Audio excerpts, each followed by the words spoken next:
Hey everybody, it's Magellan here. You know the drill. You're listening to the latest season of Chatz, a television podcast on Studio 60 on the Sunset Strip, entitled Studio 60 on the SunsetChatz. As we've said before in these intros, this season was recorded a few months ago during quarantine, so some of our topical conversations may seem a couple months out of date.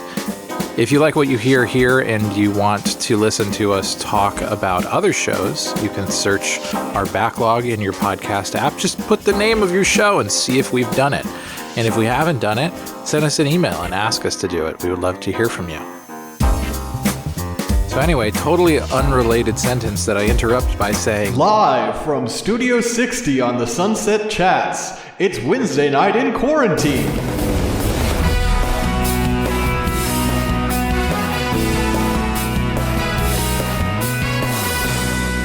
Hello, everybody, and welcome to Chatz, a television podcast, Season 10. Studio 60 on the SunsetChatz.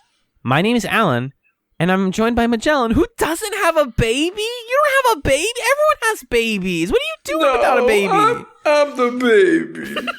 That's the sequence. I'm the baby. I'm the baby. I can't have children because I'm children. It's just repulsive. I don't blind even leading the blind, you know? Wow. Isn't there already an idiom for this? It's like babies raising babies. What is it? Sure. Yep. That's it. You nailed it. You got it. I think there is an idiom that's like, it's like a baby raising a baby or something. If you baby, right. Therefore you baby. Yeah. No, I hear you. I'm right. baby? Post baby, ergo proctor baby. That's exactly it.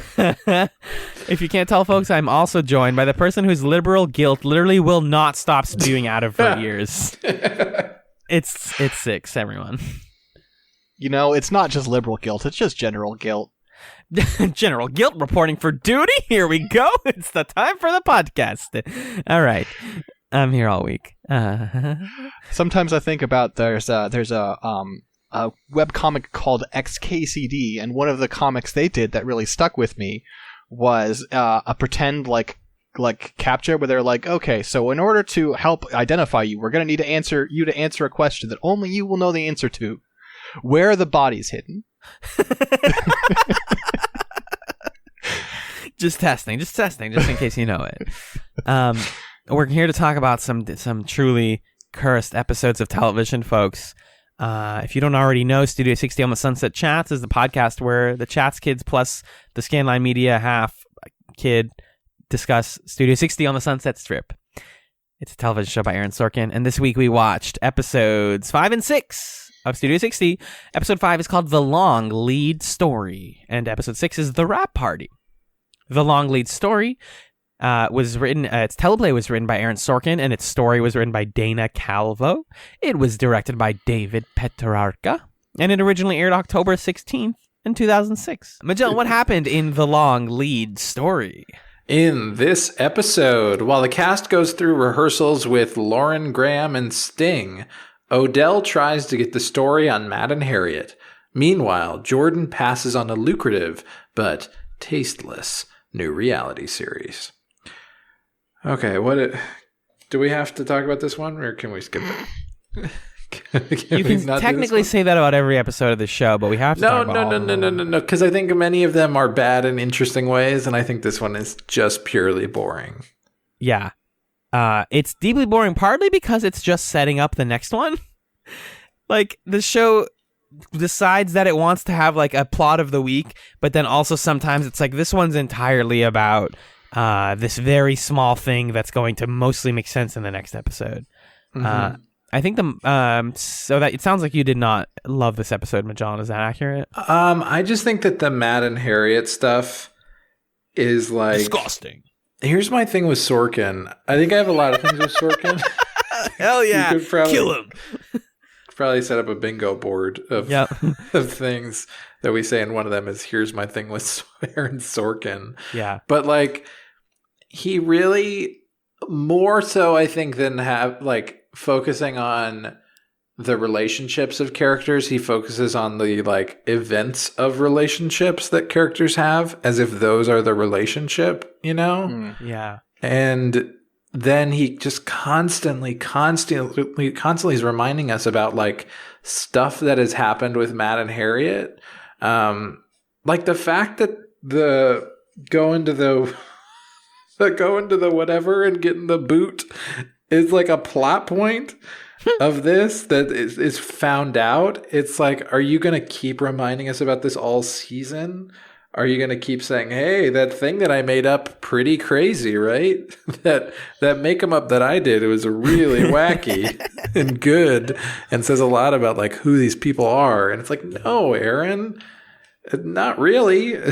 That was not a believable moment. It wasn't handled as like a shameful thing for Matt when he did it. So like, yeah, I don't know. And it's weird because so in our last episode and also the last episode we watched, we were introduced to Martha Odell. Yeah. And there's an episode of The West Wing where there is a documentary crew, and that makes for a really cool episode because the episode is framed as basically they filmed this documentary and shit happened that was like confidential, so they had to hold off releasing the documentary for a couple of years. Oh, fun. And it's a really interesting framing for an episode, and so when they're like, oh, okay, here's Martha Odell, I'm like, oh, okay, so they're going to use this to give us a different perspective on the show. And it's like, oh no, they just wanted to have someone here to tell us what we should really be invested in as Matt and Harriet. And I'm like, you're wrong. That's not what I should be invested in because my life is whatever, but my sanity I do actually value. Yeah. And she plays this role of not so much like the press or of a usual journalist where she's trying to learn about the truth and facts. She's instead trying to dig at something that nobody's like okay saying, and nobody's been thinking about that much, both us, the viewer, and the characters. Like, I don't think Matt and Harriet are... I didn't feel in the past couple of episodes like their lives are centered around each other. And this episode and Odell's questioning suggests that, like, this is the most important thing on the show, is that you need to understand that the only reason that both of these people are successful is because of the other person and their care and concern for the other person's success and well-being. And that's all that matters. They asked Christine Lottie to unbutton her shirt so you'd pay attention to this plot you didn't care about. Exactly. So now you're looking at her boobles and instead of realizing that this is nothing. I almost found myself more interested in like the MBS Jordan McDear stuff. Her trying to like buy the script for that TV show, which is called Nations, and it's a show about the goings on at the UN. And I think it's... This is a plot line that briefly comes up in the second one where someone is like, isn't it like, what? Yeah, nothing that teens like more. I think it's Jack Rudolph who says nothing teens like more than reading subtitles, which first of all, Jack Rudolph, anime. Second of all, Jack Rudolph, the UN show Nations is the West Wing. It's basically the West Wing. Like, it's replaced the UN with the White House, and you're saying Aaron Sorkin wants to do a show about politics. Like, he does this. This isn't weird. He's selling his own show on his own show. But it's even, like, I mean, at least the West Wing is about American politics. The UN, like, it's a weird position because through, like, there's sort of the two threads there, right? Where there's, like, oh, here's the UN show, and, like, oh, we should really have this is going to be great.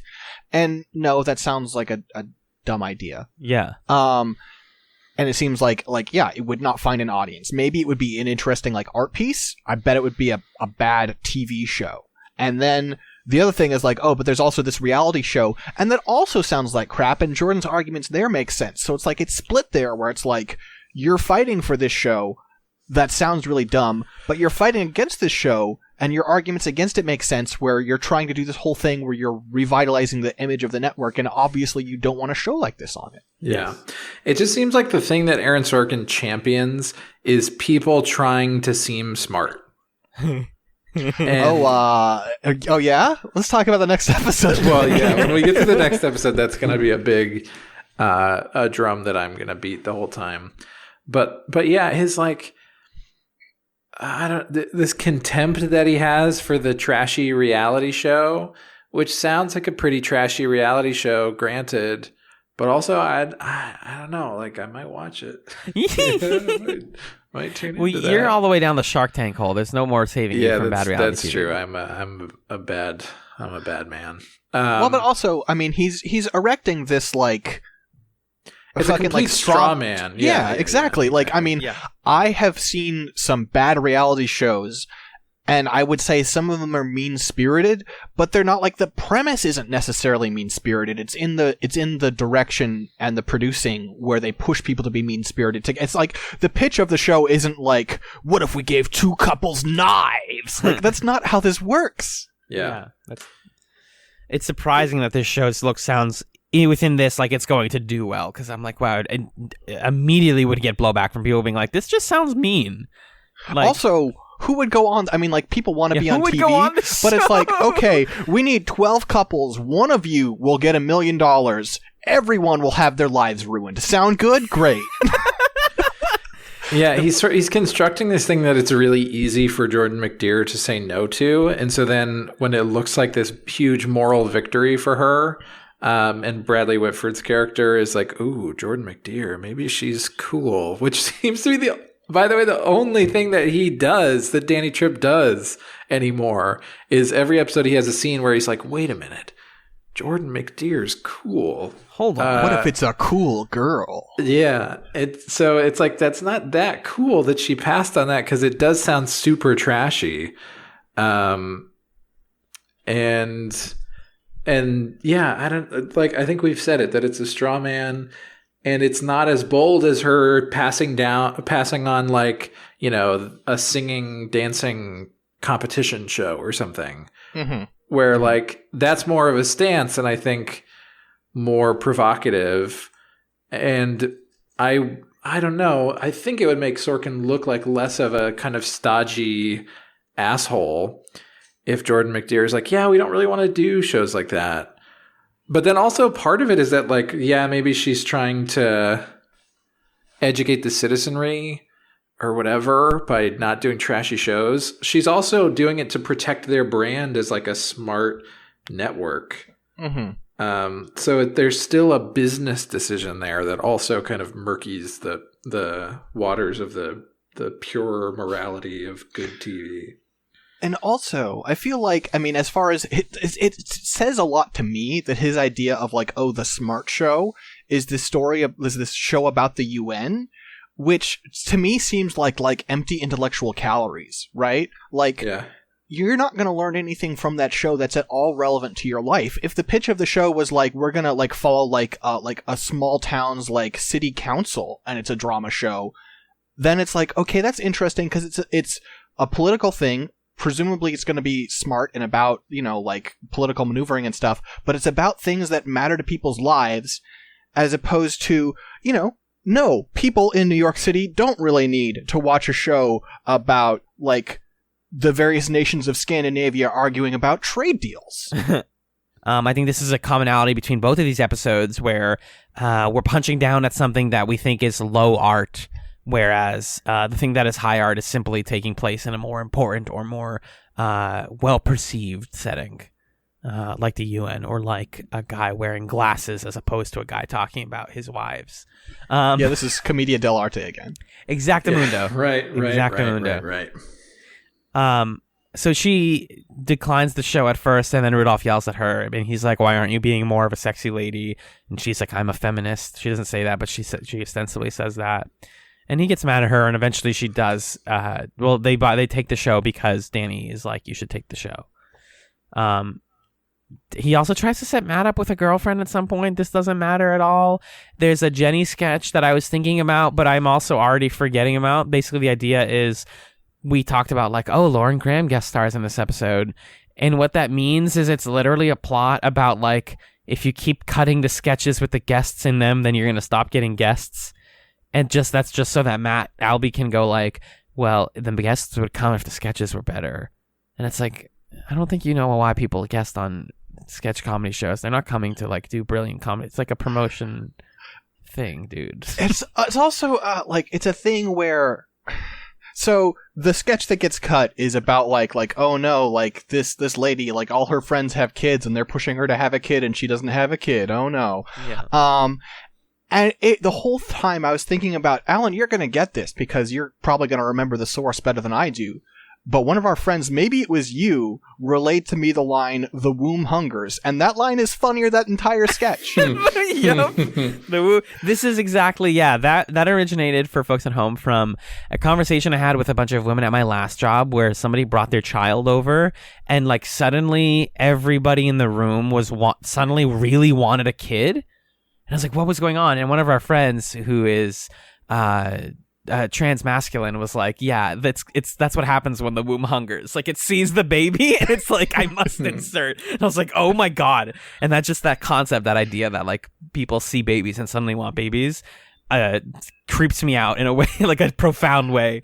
But yeah, that's way more interesting and funny. And once again, every sketch in the Studio 60 show within a show is bad. So that stinks. I mean, we did get the Nicolas Cage show. That seemed pretty funny to me. I'm so sick. I'm so sick of the Nick.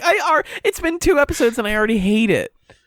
This one is Nicolas Cage dating show, and it sucks. He's a marriage counselor. No, it's marriage counseling, and it's just him being like blah blah blah blah blah blah blah blah blah blah blah. And it's the most basic sketch joke of like, and then she's gonna leave you and like have sex with your brother, and it's like, wait a minute, did this happen to the character who's saying this right now? Whoa! Oh, that is weird. I feel like he's overreacting. Oh. The only believable moment in this episode with regard to the comedy was when they go to like decide what gets cut, and then Danny Tripp about the pregnancy sketch is like, it was funny, and then Matt Albee's like, it was almost funny. It was not. It was not good. It's cut. And I was like, okay, a little self-awareness. You purposely made it bad and wrote. That's good. But Sorkin he's incapable of doing like original sketch, and I don't think he needs to, but then stop showing the sketch. Every second we get of another sketch, I'm like, this, you're not going to address the fact that this show sucks, are you?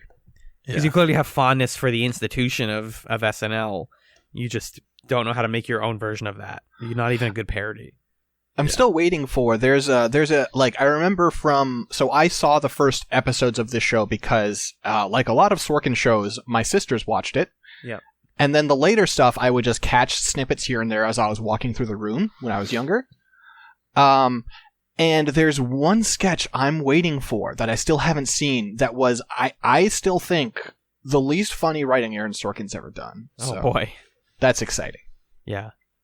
And so the other plot line, before we get to it relates back with the Sting stuff, which we will talk about Sting, but don't you worry. But it's Martha Odell, and she starts off by asking Harriet about her childhood, her relationship to her parents, and her relationship to faith and comedy. We get a like weirdly long, in-depth biography page, basically, of Harriet, being like, at first she's like, my dad was never religious, but my mom really was, and then I really got into musicals, and like most people, I went from religion to musicals to improv comedy, and the way that you know that Sting is coming is that they hear over the speaker is his sound check, and he's playing the lute because he's doing like an acoustic album. This is great.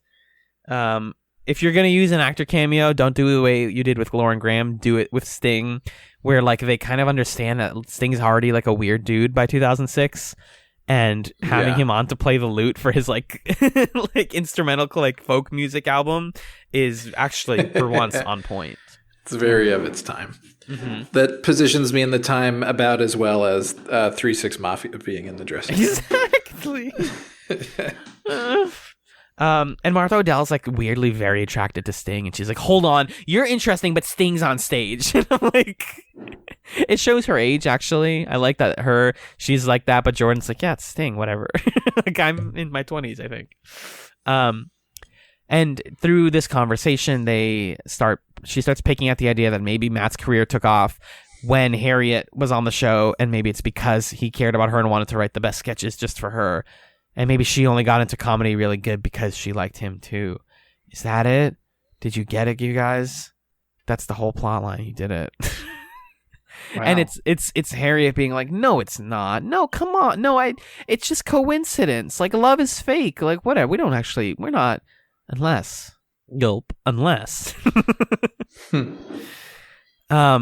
And so what's weird is this plot like does not really have a third act, if you ask me. Yeah, it doesn't resolve at all. Exactly. Because so Martha like gets pulled around a little bit by different people. Tom, who we learn now his name's Tom, he's one of the big three guys, is like watching movies in his room and practicing impressions. And one of the interns like tells Martha Odell about Matt going to the Bombshell show, and he thinks this is like the biggest deal ever. Like, she can't know that. So he tries to attribute it to something else, to himself, I think, or say like it's not a real story. Mm-hmm. Everyone fights, everyone disagrees about stuff, whatever, and then she's heading out, and they're like, what are you really gonna write about Martha? Like, come on, you're the press, like, what are you gonna write about? And she's like, I'm gonna write about the truth. I'm gonna write about what I want to write, which we know is gonna be Matt and Harriet. And so they watch. This is the part where I was legitimately surprised that this episode was over, because it's Harriet and Matt like watching Studio 60 or something. She's like, Matt, you knocked my socks off. Fade to black. Like, wait, it ends so weirdly. It's supposed to be this like piece, this moment of like, oh, maybe they do think it's still the two of them. Maybe they do like each other. And like, we know that's how the show ends, obviously. Yeah, of course. It's just so it like, of course they're meant for each other, and it's just tiring, you know. Mm-hmm. And they've already had a huge blowout. I don't have anything invested in them. Yeah. So I don't know. It's just boring. And then there's nothing that happens as a result of Odell. Does Harriet even learn about the boot thing? No. Or are we going to get an episode where the story gets published and then we have to be reminded of this again? Please, that's probably going to happen. Yeah. Just drop the boot thing. It's so dumb. It was dumb the second it happened. I felt like I was in Cuckoo Clock Land. Just no. Yeah. Any stray notes, folks, on this episode? I know we have meat and potatoes coming up, but I really like this Sting part. It was beautiful. Yeah, Sting plays some actual. He does like a full song. This is again a good use of a cameo. Mm-hmm. You got Sting to play and like sing a wonderful song. It's just undermined by the fact that Matt has to tell Harriet, like, I told him to pick this song because I just think it's really good. It's not about us, I swear. No, I swear, it's not about how much I love you. I like the dialogue exchange though of her being like, "How does it feel to tell a rock star what to play?" And he's like, "Oh, I didn't. I asked him. I didn't tell him." Because it's the one moment where Matt is not like flexing his like power over people. Also, he's like, "No, I'm just a guy. I swear." For once, Matt feels like a decent, regular person. Regular. I think what I will say, like, you can see from a mile away that Danny and Jordan McDear are going to start making out. Mm-hmm. And at first, I thought that I was going to be really annoyed by that. And it's so ham-fisted, but I still like it. I certainly like it more annoyed. I like it much more than Matt and Harriet. Same. Like, Matt and Harriet should just be together so we don't have to go through this whole, like, will they, won't they? Because they will. 100%. 100%. I actually think that Danny and Jordan is more patronizing than Matt and Harriet. Well, there's just nothing there's nothing to Danny and Jordan right now. Well, okay, so Matt and Harriet is like, Matt is like, well, I'm intellectually superior and you're making all these mistakes in your life, right? Mm-hmm. And Harriet's like, you're a petty little fuckhead. Pardon the language. And then Danny and Jordan is Jordan's like, I think you're cool. And Danny's like, oh, it's adorable that you think for yourself. Like, that's the dynamic. So working women or something. It's just so, I mean, like, for all the problems I have with Harriet, there isn't an episode of Harriet stumbling around drunk and the joke being like, look how kooky she is. Yeah, that's true. Yeah. That's a good point. The last note I had was about a scene where Ed Asner's character comes back. He was from episode 1 because Rudolph is like, he's the person who decides whether or not this sketch will make it to air. Or no, not the sketch, but the bidding on the reality show, I mean. And he gets like a whole 5-minute scene. This is the thing with talking about Studio 60 is like it's a 45-minute episode where there's just like huge swaths of nothing interesting happening of like B and C and D plots that you're just like, what? Like, I don't even want to put this in my notes. But he has this whole weird moment of like, I'm putting millions of dollars into a city in China that I'm going to turn into the Las Vegas of China. And I'm like, what's wrong with you? I actually really, I appreciated that scene because I buy that character as just this, like, unbelievably self-centered rich man. Yeah. Like, he sold that really well of just like, wow, this guy, like, realistic, like, in a way that I believe is a piece of garbage. No, Ed Asner's actually a character. It's a version of like, some rich old people suck and are bad. Like, yeah, we don't need to turn Macau into the Las Vegas of China, you fucking billionaire. Like, go to hell. Yeah. Mm-hmm. I love how he just like doesn't care. Yeah. He's like, telling this whole thing to Rudolph and to Jordan without them listening. He's just like, anyways, I'm doing it the whole. Here's where my money's going. Here's how I decide on business. And then he has no investment really in the decision of what to put on the network. He's just like, well, whatever. What a horrible idiom. You want her to cook the meal, you got to let her buy the groceries. and then he just hands Jack his drink and leaves. It's a bye. Yeah. Ed Asner, the actor, is collecting checks on this show. I can tell. Good for him. Honestly, for him. Yeah, he's doing his thing, and yeah, that's basically all I had. And then the ending truly felt like not an ending. The cut wasn't it wasn't as awkward as I was imagining as I'm like describing it, but it's pretty awkward. But if we're gonna talk about awkward, we do have to talk about the second episode. Yeah, so, we certainly do. Mm-hmm. Cool. Well, the second episode, folks, is called The Rat Party. Teleplay also by Aaron Sorkin. The story is by Melissa Myers and Amy Turner. And for those playing at home, if you want to look this up and confirm whether or not this episode is racist, neither of them are people of color. This was directed by David Semel, and it aired October 23rd, 2006. Magellan, please tell me what happened in The Rat Party. All right. Please. A drunken Jordan makes friends with the cast during an after-show party. Danny tries to get Matt's mind off Harriet with the help of three... So good. With the help of three sexy women. Simon makes a plea to hire more black writers, and Cal deals with a mysterious man backstage. So can we just start with getting out of the way that Aaron Sorkin has a deep contempt for women? And it's like inescapable, the contempt that he has. This episode took me 2.5 hours to watch. It's a lot. I had to take like detox breaks. There's an A, a B, a C, and a D plot in this episode. I've never watched a more bloated episode of an Aaron Sorkin show. It's really like just a barrage of case studies in the white male, just the white male worldview. And it's like how you interact with women, black people, old people. Everybody's getting a taste of how I see you in this one. And it's a case study for everything that's wrong with his worldview, because it's so high and mighty in every facet of this episode. Is like, these men understand women's careers better than they do. Old people are better than we are, and black people don't know how to do comedy. Like, what, dude? What's wrong? This is one of the most frustrating episodes of the show to watch. We're very excited to talk about it. Which plot line do we want to chomp into first? We've got... Can we just... let's get this initial, like, three sexy women scene out of the way. Oh, sure. Lacey, so Shayna, stupid. And Treasure. Yeah, and... My favorite... Like, Trinket? Those are Trinket? unique Did you mean names. Trinket? Trinket? No, I'm Treasure. And it literally has one of them being like, oh my God, can I press this button? God. Sorkin, stop. Oh my God, there's a baseball player down there. I want to have sex with him. Like, what the hell are you doing, Aaron Sorkin? This is absurd. This isn't funny. I'm not laughing with you about this.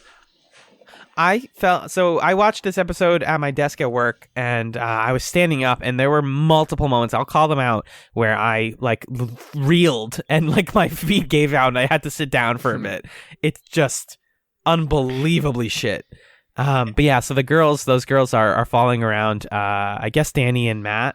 And one of them keeps battering Matt, being like, what do you do? And he's like, I write the show. And she's like, so when you say you write the show, what does that mean exactly? And he's like, I write it. Like, I put words on the paper and then the actors say it. And she's like, yeah, but like, do you do that? It's like, the simplest job in the like hierarchy of really complicated jobs that come with making a live sketch comedy show, and this is the one that we're like, but what does writing really mean?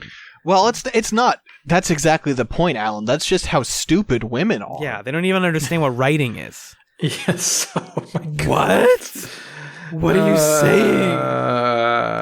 I mean, good for these actresses for cashing these checks, but can you imagine, like, you work your shift here, you play this role, you walk off the set, you get the check signed. Yep, that's how you say that. The check signed, and you're like, okay, now I'm gonna go home and burn Aaron Sorkin in effigy.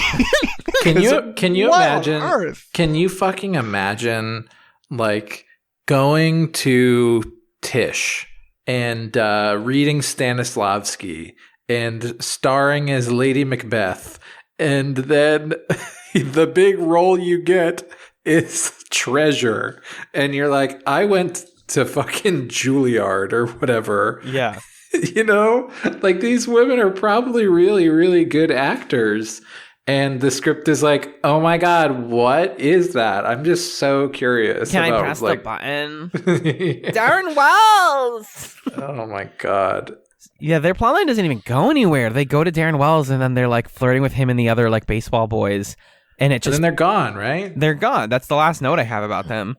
And honestly, I feel like the biggest sign of how stupid we're supposed to see them is the fact that they're going for a Dodgers pitcher. Yeah, fuck the Dodgers. Fucking Dodgers. Oh, baseball. I hate the Dodgers. Six doesn't The like other the Dodgers. the other thing about Aaron Sorkin's contempt for women is he really has a hard time. Like, in the first episode when Martha Odell and Harriet are talking, first of all, he can't write a scene where Harriet just talks about her life without it being about Matt Albee, right? Mm-hmm. She's trying to make friends this episode. Oh, no, not Harriet. Sorry, Jordan's the one trying to make friends. And then in that scene, he it's worse than failing the Bechdel test. He I don't know how to express it, but he goes from a moment where two women are alone and they're talking almost exclusively about a man, and then they're interrupted to lust over a man, you know? Mm-hmm. It's and then in this one too, he can't write dialogue for these women long enough before they go to the window and they're like, oh my God, he's hot. Right. And I think all of the people talking to each other and wanting to be friends stuff is made funnier by the fact that this episode, if you're paying attention, mostly takes place in an evening, I think, because it's all around the rat. It ends in the rat party of the title. And so Jordan is going up to, at first, Harriet and Janie being like, hey, I know I'm the boss, but do you guys want to be friends and get drinks and not talk about boys for once? And they're like, we're other women. We're not allowed. It's suddenly Harriet and Janie are very uppity, and they're like, yeah, I guess we can hang out, but we're really busy and we have social lives.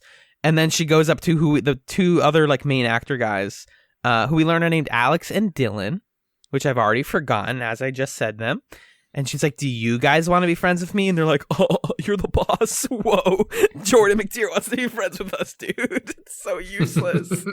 Why does she care so much about being friends with people? Yeah. Why do you, Alan?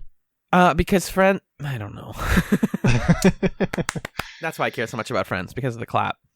So do we want to talk about? We got three major, absurd, bad plot lines. You need to stop using the phrase "do we want." Yeah, we don't. We don't want. Should we talk next about the old stuff with Cal, the what's his face stuff, the boy with his parents, Tom, or the racism incarnate? I feel like we need. I want to end on the racism. Okay. I was gonna say I want to end not on the racism because I don't have to carry it. You're gonna carry that weight. You're gonna carry that weight. But that's where the real that's where the real therapy. That's the thesis. Yeah, that's you end therapy on the crying. From my experience, you don't start on it. We'll zip ourselves back up at the end, but I think we got to warm up to that. So I want to talk about Tom because this plot line blew my brain open. Yeah. So Tom, one of the main actors on Studio 60, is having his parents over tonight to the show. He's very excited. They are very much boomers, white people boomers. His dad doesn't really talk to him, and his mom is very concerned that he cusses too much and talks about having sex. He's walking them through the studio, and he's explaining to them the joke, the classic Abbott and Costello thing, because they were one of the people who came to this show. He's explaining who's on first. And he's like, you guys know who's on first. Everyone knows that. And they're like, what?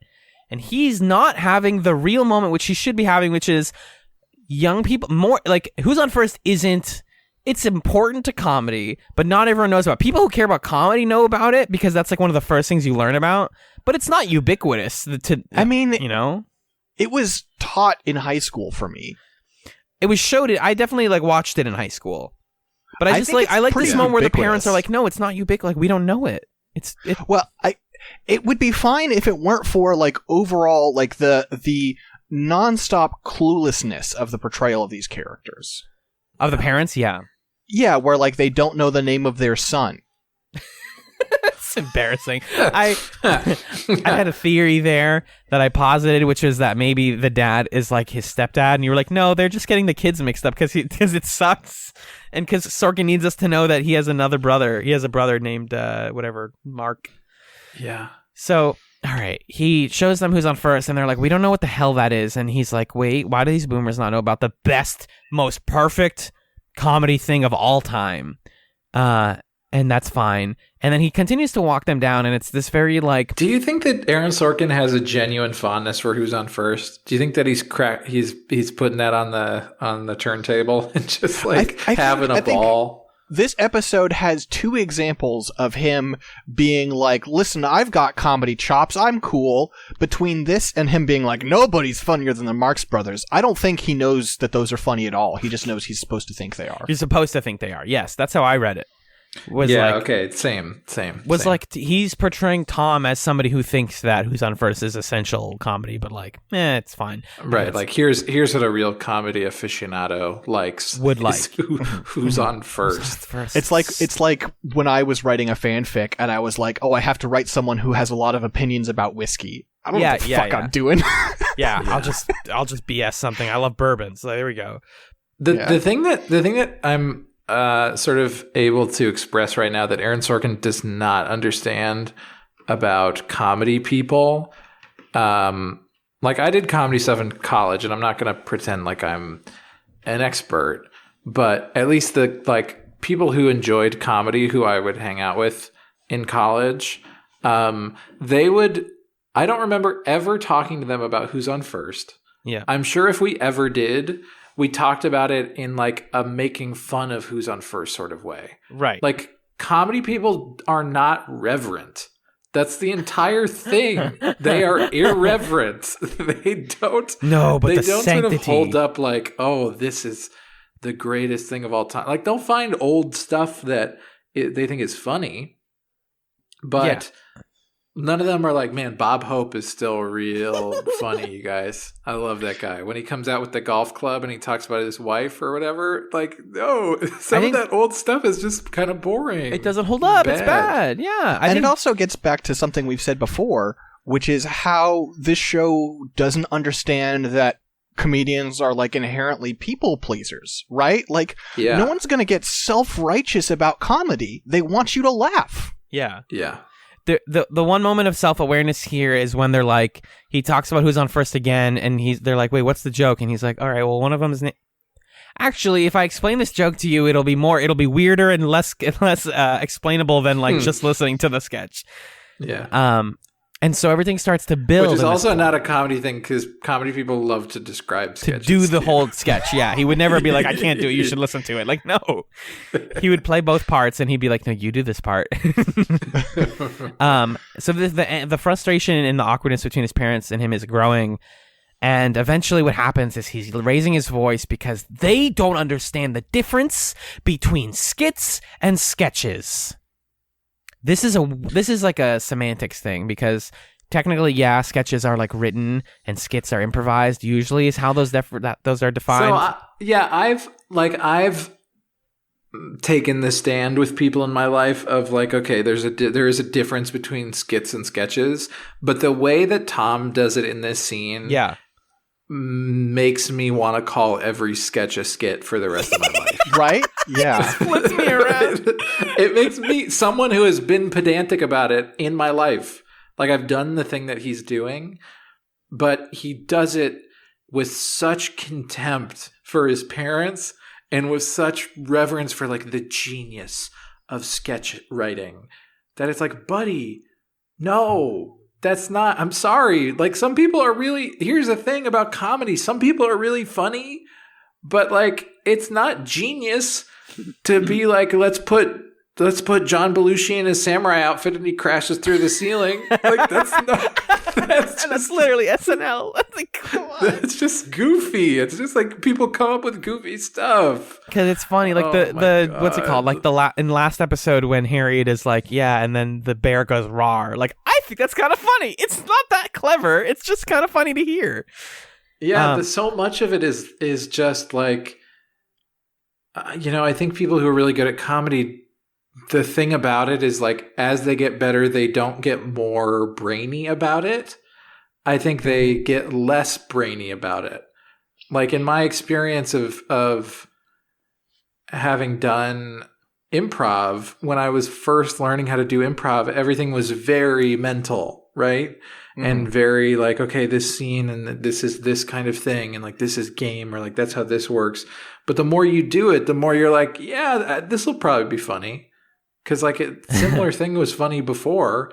It becomes intuitive in a way where like if Tom was really a comedic guy, I don't think that he'd talk about it that way. I think that he would speak fondly about the space, and it's believable to me when he tells the story of the theater. I think that's cool.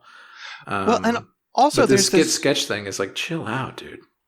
There's also this element to this where I feel like what Sorkin doesn't get, and a thing that he's consistently failed across every show he's ever done, is he wants his comedy to prove how smart he is.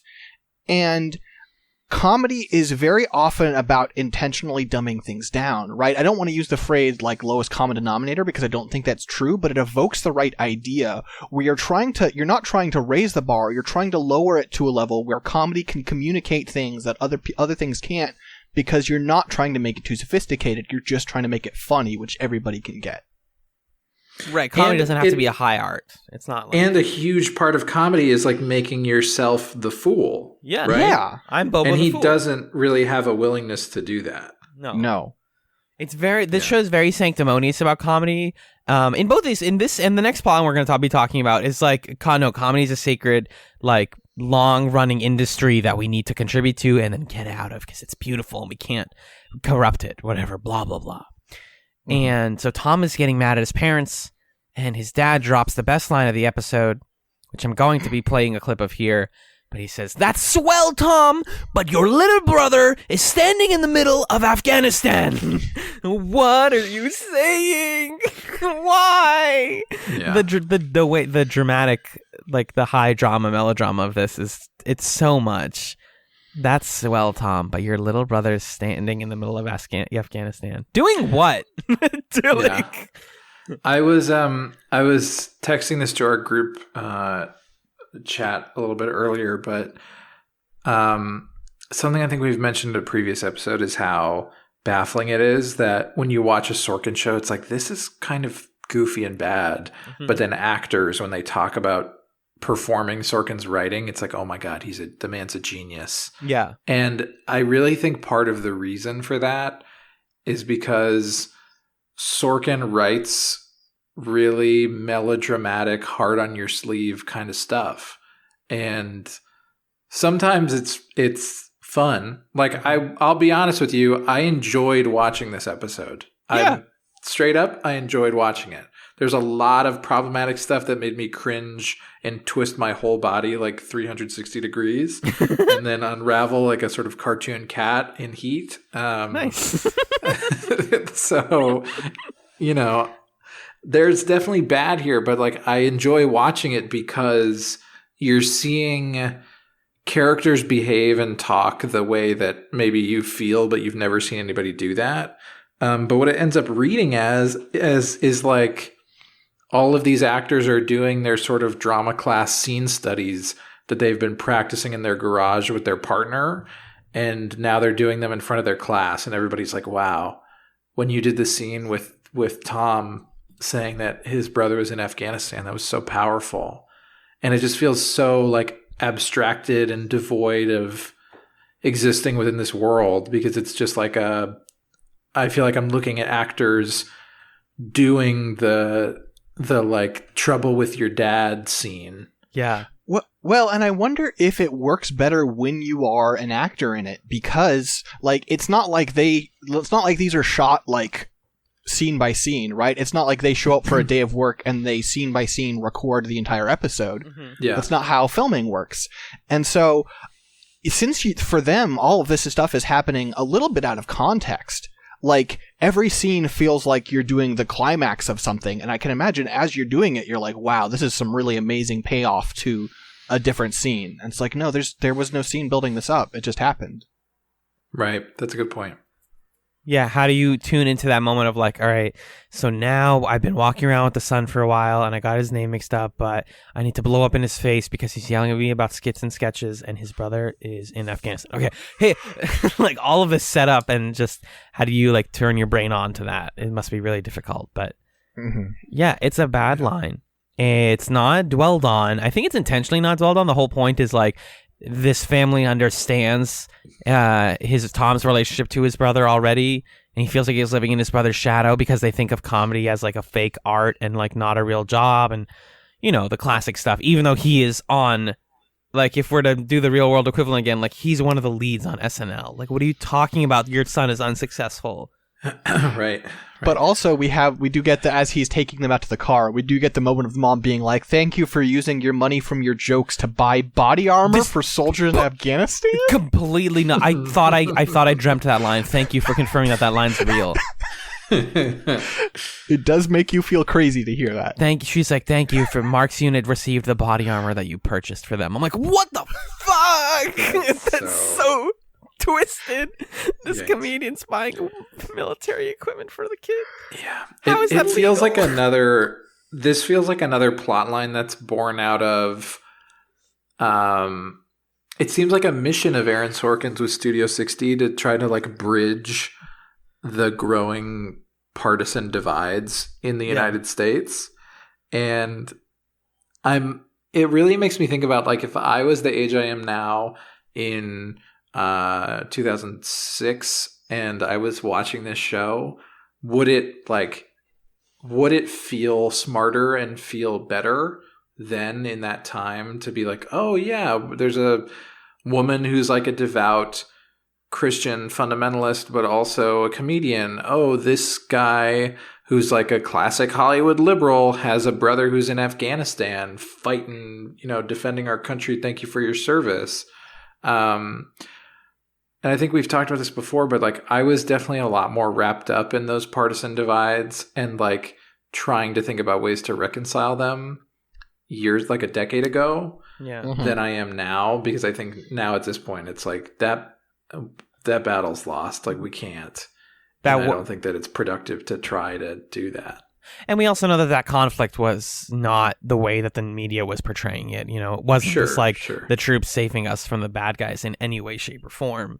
So like everything about this whole like defending the troops narrative rings extremely false now. So I do think it would work a lot better at the time. That is something to consider. Yeah, it makes me think about Jon Stewart going on Crossfire and him, if you've seen that clip, and him talking to Tucker Carlson and the other guy and being like, you guys are hurting America. Like sort of feeding into and acting out these divides and claiming that you're trying to find middle ground is like actually damaging. Yeah. I should watch that clip again. That sounds interesting. Oh, it's pretty good. I had before we move off of the Tom and his parents thing. Yeah. There were actually two things I liked about it. Well, there's one thing I liked about it and one thing that I'm curious to hear your thoughts on. Sure. I thought the moment where they were going to leave and the dad was like, do you need any money? Good line. It was actually a really good line. Yep, and I agree. A really great acting moment where you can see the guy who plays Tom. He does a really good job playing out like I'm offended by that. Oh, I want to tell my dad that I'm really rich. Not going to do it. Also, probably not really rich. Also, I do kind of appreciate that he's like reaching out to me and trying to mend fences a little bit. It just is such a complex moment. And as someone who like personally, you know, I think has had moments of trying to figure out where do we meet in the middle with a parent, that moment rung really true. Yeah. And it's like, okay, we're just people trying to live our lives and we offend each other sometimes and we're just trying to figure it out. So I thought that was well done. The thing that I'm like curious to hear both of your thoughts on is, what do we think about the fact that like Studio 60 is canonically in a theater where like other real life stuff has happened? Wait, what theater is it in? I don't know if it's a real place, but Sorkin through Tom's tour is talking about how like this is where they made the announcements about Pearl Harbor and like this is where, you know, XYZ happened. Like he's continually placing Studio 60 in the real world as if it has always existed and everything else has existed normally.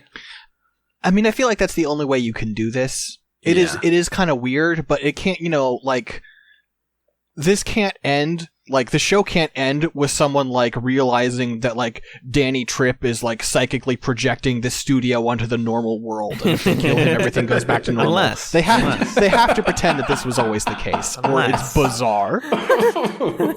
Like this isn't Persona. You're selling me a much better show. I am. So it's true. Good. That would be so good. If someone was, if you know, like you know, midway through the season, someone says like, you know, like it's Saturday night, and I was like, wait, why did I say that? Hold on. What? He wakes up sweating in his bed next to his wife, and he's like, I dreamt we were on a sketch comedy show. And she's like, go back to bed, honey. Yeah, I mean, it's a show commenting on society a little bit, so it has to exist in society. It's like how the newsroom has to reference real life events, or else none of its like news segments make any sense. Because they also do like, there's brief bits of weekend updates shown in this episode. When we're cutting around like Simon, and Harriet is like reading her script, and I was like, wait, are the things she's talking about in her weekend update bit real? I forget what she was talking about, but it was all like, wait, I could look this up, but it's specific enough that it could be true, and it was just like pulled like by an intern for a 5-minute scene, and it's not important news that like made it onto the internet. I don't know. But I think to answer your question, it having it take place in a real space, on one hand is important to like making the show feel realistic. On the other hand is like, what does it map to? Is it supposed to be the SNL studio then? Because again, the SNL exists. So I mean, you know, I think it's not hard to imagine that there would have been a competitor to SNL. Yeah, I mean, like, is it the Ed Sullivan Theater, which I've walked by plenty of times? Like, is it that? Because I don't know who was there at the time. What was his face was there? The guy who has the big beard who interviews people. I'm so sorry. Guan Yu. Yeah, Guan Yu from Three Kingdoms. But John, who's the guy who has the beard who interviews? Why am I forgetting his name? I'm so embarrassed. Oh, sure. Yeah, I know what you're saying. He like had a whole website. He's got like he's got like a Netflix show now. No. Oh, you're talking about David Letterman? I am thinking about David Letterman. Oh my god, I was thinking about something else. Oh man. Okay. I think David Letterman was in the Ed Sullivan Theater before Colbert took it over, so maybe they were in the Ed Sullivan Theater instead. That's what it is. I don't know. I think they're making up. I think. Yeah, this it's LA. So no, I'm completely in LA, wrong. right? It's in LA. Yeah. So this is if they had built another studio in LA, this is what would have happened. Yeah, it would have been this one. So to pivot a teensy weensy bit, speaking about the theater and about old times, this next plot line, we just keep rolling with this episode. It's the episode that keeps on giving. Cal, in case you forgot, is a character on this show who finds an old man wandering around backstage. How this man was let past security, I don't know. But he was let past in the sort of chaos of it all, and he seems very senile, and Cal asks him to sit down and goes through all the boring protocol of like, do you know what your name is? Do you know why you're here? How did you get past the people? Like, what's your deal? And the guy just seems completely out of it. Again, this is Eli Wallach, which is funny because the character's name is also Eli. They are just doing what if Eli Wallach was on, like, what came to our show. They might as well have just used him as his real name. Because he's a guy, except I don't think Eli Wallach was in comedy. I don't really know the guy that much, other than or World War II, or in World War II. Yeah, I don't think he won the Battle of Normandy. And so he asks him what his name is. The guy gives him a bunch of fake names about all the people who are blacklisted in Hollywood, for being Jewish, if I'm not mistaken. Is that the idea? That's what I think it was like a McCarthyism thing, right? Yeah. So he was not for being Jewish, for being accused of being communist. Being communist. No, you're right. Sorry. And so he gives them all these fake names. Everyone else reveals stuff. Finally, we find out that he is Eli, whatever, and Eli Weinrob. And eventually, Mr. Eli reveals to Cal that we learned that he was a World War II vet, because conveniently, Cal is like a World War II obsessive person, and he's like, yeah, I know everything about World War II. And I did the research, and you led the boat that won the Battle of blah, blah, blah. A.K.A. maybe you've heard of it, the Battle of Normandy. Might as well link to the camera, you guys know. The good one. Yeah. You guys are smart. Gosh. It's the one that won. He's the one that won the war. And this guy, and Mr. Eli really wants this old photo, which eventually Cal gives to him, and before he calls him a cab, he has Matt and Danny come down, and they reminisce with this beautiful, sweet, perfect old man from a better time than ours about the good old days of comedy, which were basically just like ours, except everyone was white and more racist. Mm-hmm. Yeah. This is embarrassing. It's so up its own ass. Completely. More than usual. And even the expression on the face of Bradley Whitford as it's okay, and now you're going to sit here and smile and nod as this old man points at photos. It even the actors feel like they are indulging Aaron Sorkin and they don't want to be here. Yeah. Yes. I sort of loved Bradley Whitford's wry apathy there of the line where it's they didn't like things being too political back then, and he's like, oh, back then. Which is a good line, but then it really reads through what you're saying there, where Bradley Whitford's like, politics. Right. And he's like, the network wouldn't let us do these political sketches, and he's like, yeah, network, yeah. What? Totally. I know what that's like, Eli. I couldn't get it out of my head that Eli Wallach played Tuco in The Good, the Bad, and the Ugly. That's the thing that's been in my head. Sucks. Yeah. He played a man. I was... oh, wow, that's awful. Yep. I was scrolling through his Wikipedia page, and my eyes landed on this sentence. During the filming of The Good, the Bad, and the Ugly, Wallach nearly died 3 times. Oh, cool. Rock and roll. Yeah, once he accidentally drank a bottle of acid, which was placed next to his pop bottle. Another time, he was in a scene where he was about to be hanged.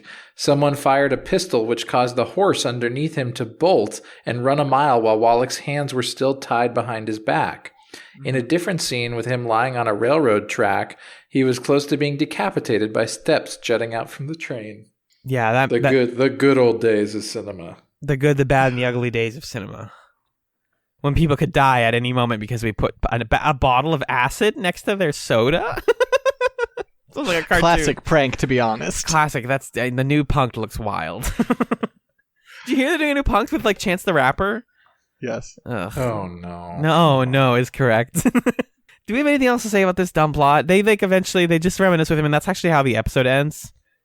It's weird because I feel like it could have actually been a nice moment. Mm-hmm. Is the thing where they're like, oh wait, you were from one, you were a victim of the Hollywood blacklist, which is a real shitty moment in history, and I think there can be some empathy for that, and also oh, you're part of the rich history of this theater that we've been going on about all episode, and you were like, well, I guess this is going to go somewhere because you're talking about this, but I don't care.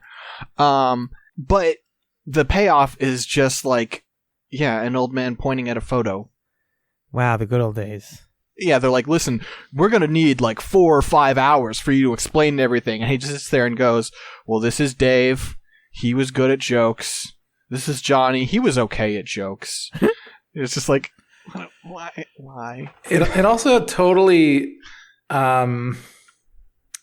it takes away any, I don't know, like the fact that he's sort of senile and they don't understand what is going on with him at first. And they're like, come on, talk to us, tell us. That also makes it feel really kind of disrespectful, I guess. Or like he's like a zoo animal almost. Mm-hmm. Yeah. You know, like he has no connection to them either. So it's not like a character's visiting their grandpa or something. He's just like a dude who showed up. And yeah. Well, and across these episodes, well, mostly this episode, to be honest, there are several instances of just like how self-important these characters are. And I guess like Sorkin sees his holy work, right? Where you've got like there's never a point where they ask what this old man wants. Right. They're like, here's what's going to happen to you. And they say like they change their mind 3 different times. They call him a cab and then they cancel it so he can hang out and point at a photo for 3 hours. And then there's also like, there's the co-host of this episode, the guest, Lauren Graham. Yep. Who has the conversation was like, hey, why'd you cut that sketch? I thought it was funny. And then Matt like writes his number on a post notes like, here, Call you're me, gonna babe. want this. And she starts to walk away and she's like, but I do want that number. I guess I'm gonna have to humble myself before the holy king of comedy. And then, even at the end, which in a segment we're going to talk to, there's this bit where they go to this, like, stand-up comedian when he's after the bathroom and his sketch went bad, like, wow, you suck, you're terrible, you're garbage. What if you just, like, quit everything forever because you suck so bad? Anyways, here's your job. You work for me, call me sir. And it's like, oh, you suck so bad. Yeah. I hate all of you. They're very commanding over these people. Yeah, a lot of this episode is about like the cast and crew of the show explaining to people who don't understand things how they work. It's That like happens with Tom. That happens with with Eli, and that happens with both comedians. Yeah, it's like you just made this man like your fief, and you're like, now thank me for it. It's like piss off. Yeah. Ugh. So can we crunch into that now, please? Yeah, we must. We simply must. We simply must. So, at some point in the episode, Simon comes up to Matt, and he says, listen, you keep writing sketches for me. Everyone keeps writing sketches for me. You don't have a single black person in your writer's room, which is true, and is a great point. He says, why don't you have one? And then, like Magellan was predicting, he's like, what's the problem with me not having one? I hire good writers. He's like, yeah, but also all of your writers go to Harvard. Like, even if they were, like, not all white, they also are all just, like, college educated white people. Like they're a specific type of like, you know, West Coast liberal, and that sucks. And he's like, we're not all West Coast liberals. And then Matt just drops ding ding ding racism number 1, and he says, I was a bartender for Patti LaBelle. All of the black people would always go to the black bartender because they thought that he was the only one who know how to make black drinks. And then Simon's like, that's a really, wait, you could have wrote that joke. Why don't you write that? Oh, because your liberal guilt will come spraying out of your ears. You dummy. You don't know how to talk to black people, which is true.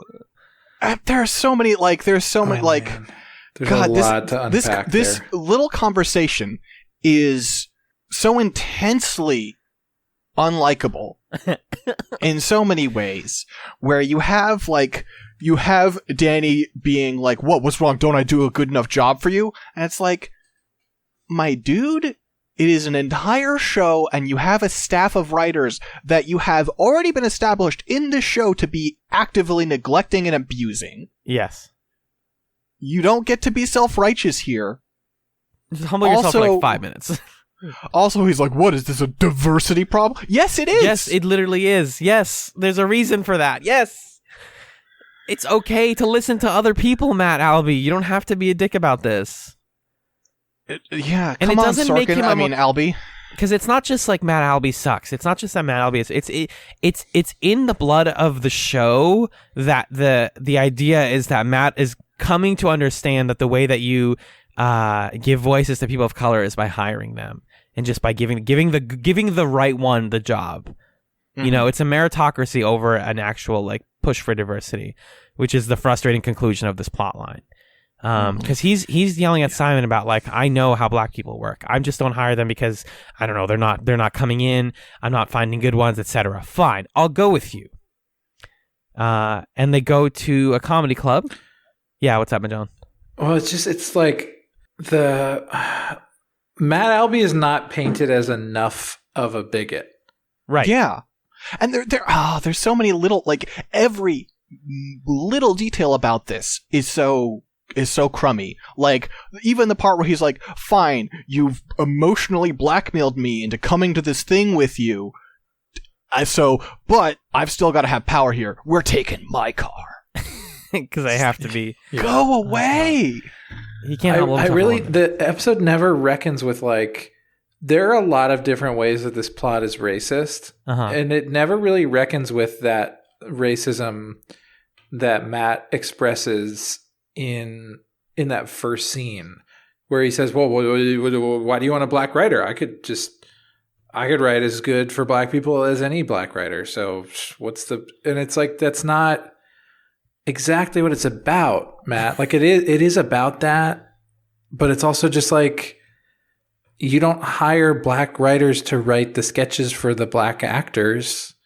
You hire black writers to write sketches. Period. That they think are funny and that maybe you wouldn't have thought of because you're trying to make a creative show that appeals to people. And how can you appeal to people who you don't understand as well?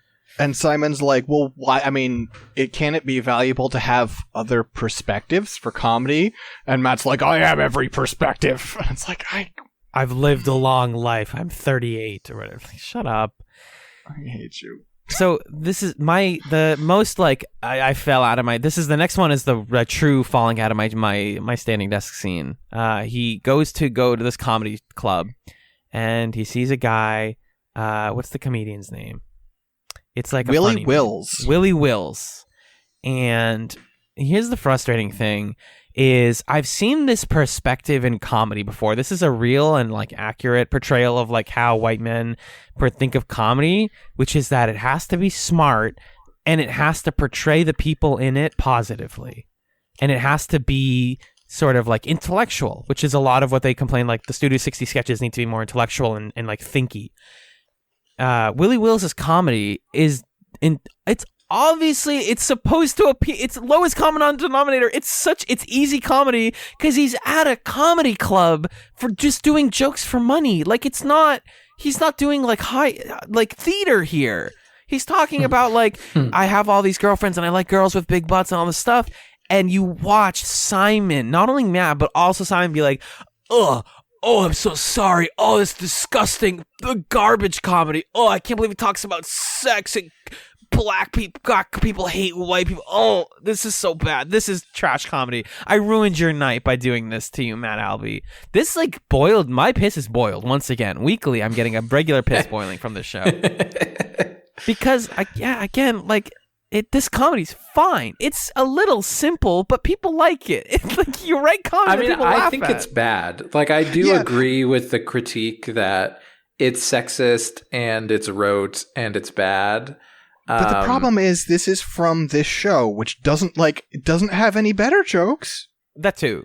Doesn't have any better jokes, and clearly Simon is the mouthpiece for the white writer. Yes, also. Yes. And the sketch, this like Willie Will sketch is written by a white writer. Yeah, right. All of this is contained within the mouth of like the pen of a white writer. Like, yeah. The show, it's like damning with praise in this show where it's like, yeah, you can't make this claim that like, okay, this is why some black comedy can be really great. It's like, no. And also like there are plenty of white comedians who do this kind of shit. Yeah.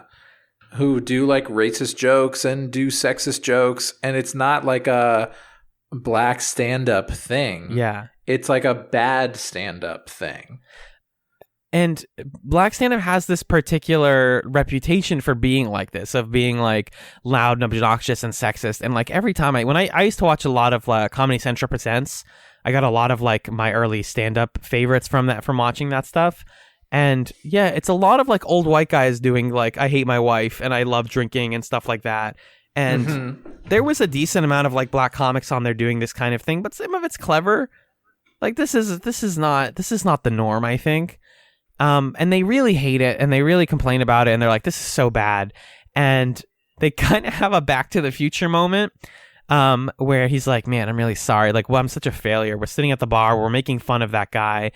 And he hears another man speaking next up on the set. And he's like, hold on.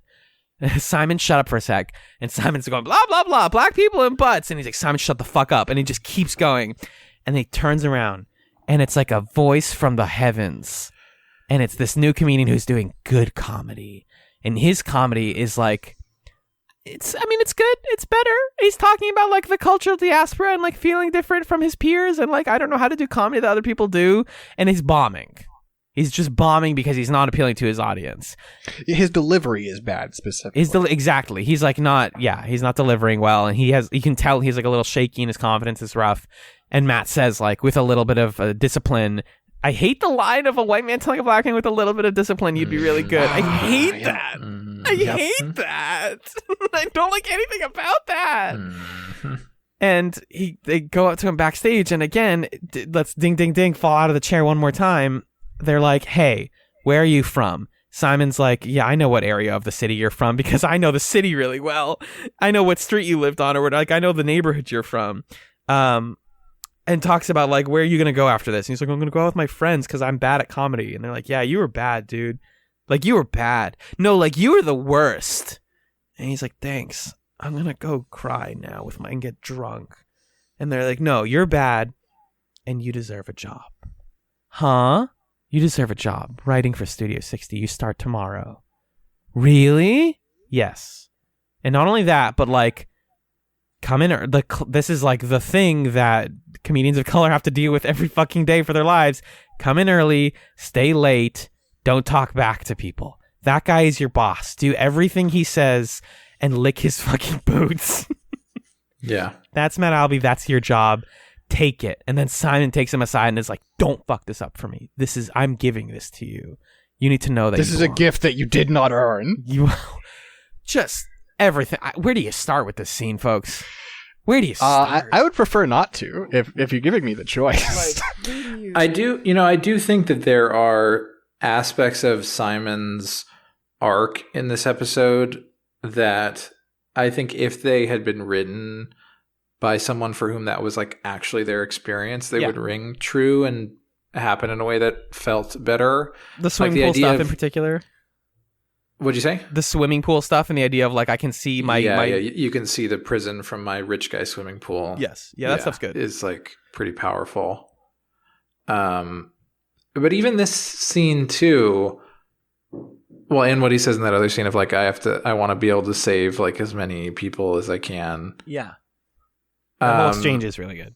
This episode does, by the way, have another racist problem of like conflating blackness with like being from the hood, which is an issue anyway. It's sure we're unraveling many problems here.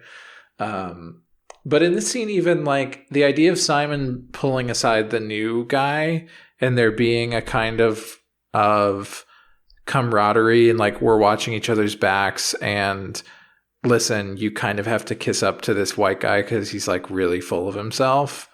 I think if that had been written in a way that was more critical of Matt and more directly acknowledging like, okay, so this guy's racist. I had to work him over all night to get him to hire one black guy. So it sucks, but you're our only hope, Obi-Wan.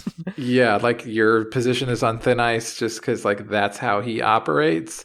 So I'm with you and I'm looking out for you and like we're gonna figure this out. But know that like you gotta perform for this dude because he's gonna be watching you. I think there's a way that could have been written, and I think what's here gestures towards that, but because it's being written by the guy for whom Matt Albee is like his stand-in directly. And so Matt Albee is going to be like the perfect guy always. Instead, it's like, hey, listen, buddy, that dude is a fucking genius. Okay. Yeah. And you should feel thankful to be working for him. Yeah. It's a bit rough. It's exhausting. It's exhausting. Yeah. And it's exhausting also that Aaron Sorkin's idea of like the smart black comedian, you walk in and the first thing that he's talking about is slavery. Yeah. What? And it's like, I guess, yeah, there can be some smart comedy about slavery, but that feels like a problem that it's like, no, this is what the black comedians should be talking about. Yeah. Oh, it's exhausting. Yeah. Do we have any other thoughts on this plot line before I melt? I think this could have been so good. I think it could have been really good. Yep. And I think Aaron Sorkin just is incapable of writing it good. Yeah. This is not the plot line for him. This is not the plot line for this show. But this is a good plot line for some show, for some writer, maybe. Yeah, I think in the world where Studio 60, like I think Studio 60 is a fine idea for a show. Yeah. And I think that if you were devising Studio 60 from scratch and trying to figure out like, okay, what should our episodes be about? Yeah. I think this idea of like white men being the dominant voices in comedy would have to be a central theme of the show. And so an episode like this definitely belongs in a dramatic show about the creation of a sketch comedy series. Right. But Sorkin's just he's not the guy who can do it. Swing and a miss. Yeah. Six, any thoughts? No, we've gone through it. Do I? Yeah. This is the end of therapy. That's how it feels. We're so tired. Yeah. This episode definitely wore me out. Let's take it to the close then. Magellan, do you want to tell us what we're watching next time on Studio 60 on the SunsetChatz? I would love to. This show's fun. Sure. It's good. It's a good show to watch. It's not bad. It's good. Oh, right? I was mistaken. Sorry, yeah, I was wrong. Everybody's happy that we're watching Studio 60 on the Sunset Strip. Sorry, my mouse disappeared from my computer screen, so I need to do this on my phone. Oh, gamers, we got a two-parter next week. Yeah, gamers. All right, listen up, gamers. So, next week we were watching episodes 7 and 8. I remember that this is like, I think this is where I stopped watching. Yeah? Ooh. Getting into new territory. I think it is. I have summaries up if you want. No, I'm looking at it now. Oh, okay. I got it. Okay. Next time we're watching episodes 7 and 8. They are Nevada Day parts 1 and 2. I'm just going to say I remember this being bad. Boy. Wait, what? No, I know, but I think it is. Nevada Day Part 1. An unusual collection of people must go to a small town in Nevada to get Tom out of jail in time for the show that night. Tom's in jail and they got to get him out. Okay. Nevada Day Part 2. Jack has to get Tom out of a small town jail in order for him to make it back for the show that night. They built up Tom in this episode so that we can get a whole Tom episode next. Mm-hmm. There's no way Tom is essential enough that they would be like, we gotta get him tonight. He's gotta be on the show Mark, but tonight. your brother is standing in the middle of a small town jail. In Afghanistan. Actually, I think it's in Nevada. No, yeah. In yes. Yeah. That's exciting. Can we take it to the plugs now then? Yeah, let's do it. If you're listening to this, then congratulations. You made it to the end of the episode. Yeah, what's wrong with you? Great. What's wrong with you? Why'd you do that? If you're listening to this, you love to hear people suffer. We are Chats, and we are one half of Scanline Media. Our email is chatspod@gmail.com. Our Twitter is @chatspod. Six, do you have a Twitter account? I do. It's @6detmar, SIXDETTMAR. Fabulous. You can rate us on Apple Podcasts or whatever your podcast platform of choice is. We have a Patreon. It's patreon.com/chatspod. It's where you can get all of our bonus content for just $3 a month. You get all sorts of fun stuff that you can vote on. And at the end of this episode, I want to do the best chatsums we've ever done to wash ourselves of Studio 60. Six, what is your chatsum for this week? My chatsum for this week is Snickers. Ooh, they satisfied? That's pretty good. Yeah, you know, I've been spending time in the lockup, in the lockdown. Uh-huh. and I have a bag of fun-size Snickers, and sometimes I'm like, hey, I should get up from my desk and stop working. And I was like, what if instead I just had a Snickers and kept working? I actually really enjoy Snickers. Yeah. And Never not working. I love working. Yeah, it's great. Please take care of yourselves, people. Yes. That's my chatsum is self-care in these trying times. Yeah. John, what about you? What's your chatsum for this week? It's really funny that Six said Snickers because I was like, okay, I'm going to be the one this week who has just a useless chatsum. Wait, what are you trying to say? Wait a minute. What are you I'm saying about saying that Snickers? I'm looking at a box of Cheez-Its on my desk, and my chatsum is Cheez-Its. That's fair. It's fair. It's quarantine, baby. And the moment that I thought Cheez-Its, Six said Snickers, and I'm like, okay, I guess that's this one. They're good though, man. Just regular Cheez-Its? Yeah, you don't need to mix it up. You don't need the flavors. You don't need the big ones. You don't need the extra cheese. They're just a great baked snack cracker. Okay, you know what? I'll give you a secondary chatsum then. Okay. Ooh, what is it? It's also going to be food, but it's going to be okay. You're like, hey, I'm stuck indoors. How am I supposed to get like ingredients, and how am I supposed to make food? And I want junk food. Hey, check it out, folks. You know it's really easy to make with ingredients that are easy to find and rules? What? Italian beef. Oh. Okay. Make an Italian beef sandwich. If you don't know what that is, it's a Chicago classic. It is a modified version of the French dip, and it rules. You just take a chunk of beef, and you just cook it for like 2 hours, 3 hours, and then you shave it, and there's au jus, and there's peppers, and it's really good. Au jus. Au I have a jus. secondary chatsum as well. Oh, snap. Ooh. Malamars. Ooh. But John, tell the story. Tell the story. About the time that we got Malamars. Because we were like, what are Malamars? Would it be funny if we bought a box of Malamars, and then we did, and we hated it? I don't remember. This was at our mutual friend's house. We like stayed the night. Oh. We had Malamars. You told the story. That's the story. Yeah, there you go. I told the whole story. We were at the supermarket. We were buying food to cook with our friend James. And we saw a box of Malamars, and we were like, that probably sucks, right? And we bought it, and we bought like peanut butter, and we were like dipping Malamars in peanut butter, and we're like, this sucks. Yeah. Malamars in isolation are fine. They're okay. I impulse bought a box of Malamars, and I've had like about 4 Malamars a day since I Oh bought them. my god. Yeah, I wouldn't recommend combining marshmallow and peanut butter. That doesn't sound. It can. ideally. It can be good when you're drunk. Alan, what's your chance?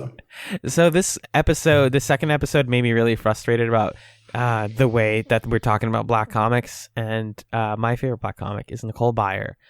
She's extremely funny. She is the host of the best food show on TV right now on Netflix, which is called, what is the show actually called? Nailed It. Oh, I love Nailed It. I love Nicole Byer. I think she's extremely funny. Any podcast you find her on, you're going to have a great laugh.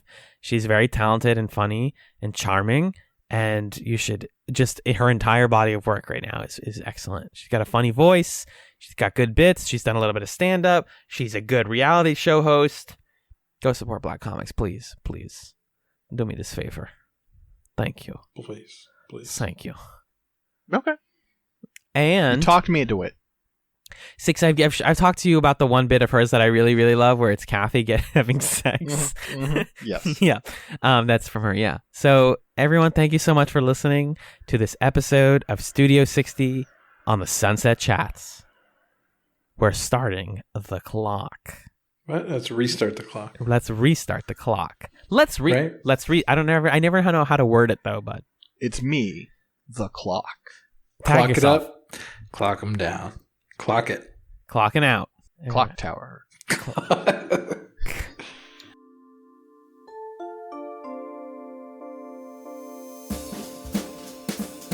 Clock and roll. Clock around the clock. Clock around the clock. Yeah, think about that. A stopped clock is still a clock all the time. What does it mean to be a clock? Does it have to function to be a clock? Anyway, thank you so much for listening to that episode of SunsetChatz. We really appreciate your listenership, and your support. I wanted to come in here just to give a couple extra plugs and announcements and some additional thoughts on tacked on to the end of the episode that I was having as I was editing that, actually. So on top of the stuff we said about contacting the show and supporting the show on Patreon, you can also, through the Patreon, join our Discord server. People are having fun in there, having convos about TV, watching us, not watching us, but joining us as we watch commentary chats, movies, from time to time, things like that. And then we're working on a website. It's coming out fairly soon. In terms of what's coming at you on the Patreon in February, if you're curious about whether or not you want to support the show, next Saturday we are releasing a Chats Nights where Alan and I decided to impulsively rank the Star Wars films because we've been in a Star Wars mood. After that, the following Saturday is a movie commentary chats on the film The Princess Bride, which I had never seen before, and we're doing that for Valentine's Day. And then the other two bonus episodes we're going to release in February are us piloting some recent miniseries to try to figure out what is going to go into season 11 of Chats following Studio 60. So you can join us there and help us to figure out what we should be doing next season. We've got a couple ideas, but we're trying to narrow things down. And then in terms of what was in this episode, first of all, I want to say that in between the time that we recorded this and now, I've seen all of Gilmore Girls, and so just I wish I had known that to be there to defend Lauren Graham's honor a little bit and just say that, you know, she was criminally underutilized in the episode, and you know, she should be in more stuff. Lauren Graham is fantastic. And then the other thing I would say is I think we did a good job talking about the Simon stuff and the sort of race stuff in this episode. But just to put a fine point on it, you know, I think the critique here of the way that Studio 60 handles race has a couple components. First of all, it's just that classic thing of, oh, you know, I'm colorblind, merit is what should matter, I could write a joke for anybody, which is obviously an argument that is used to, rather than open doors, close doors and defend the status quo and defend the power of white men by saying like, oh, you know, we're all funny, so there's no problem here. So that's part of it. And then I think the second part is that Matt Albee is presented as doing Darius a favor by giving him a job. And then a kind of third issue, and then we'll talk a lot more. There's a later episode where there's some additional race stuff and conflict, and we dig into this more. But then I think the last thing is just, you know, the way that this plot related to Sorkin's overall emphasis on erudition being, and like fact knowing being, the ultimate determinant of whether or not you have value as a person. And so Darius, his comedy wasn't good to them because it was funny. His comedy was good because he was talking about pseudo-intellectual things in it, and he was a dude who wore glasses. And I think there's also the racism inherent in the way the camera sees a character like that, who is black and smart, as a kind of surprise, and that is an inherently racist thing as well. So there's just a lot of layers that I think we were speaking towards, but I wanted to put a point on it there. And we'll unfold those ideas more as the season goes on. Anyway, thank you so much for listening, everybody. Again, we really, really appreciate it. If you could help us out by sharing the show with your friends, by reviewing us on iTunes, by helping us to get some more listeners. We're trying to make a push, promotional push this season. We want to see those numbers expand, so however you can help us do that would be really great. We appreciate it. Other than that, have a wonderful, it's a wonderful life. Have a wonderful clock on down to the Clock Town store and buy yourself a clock.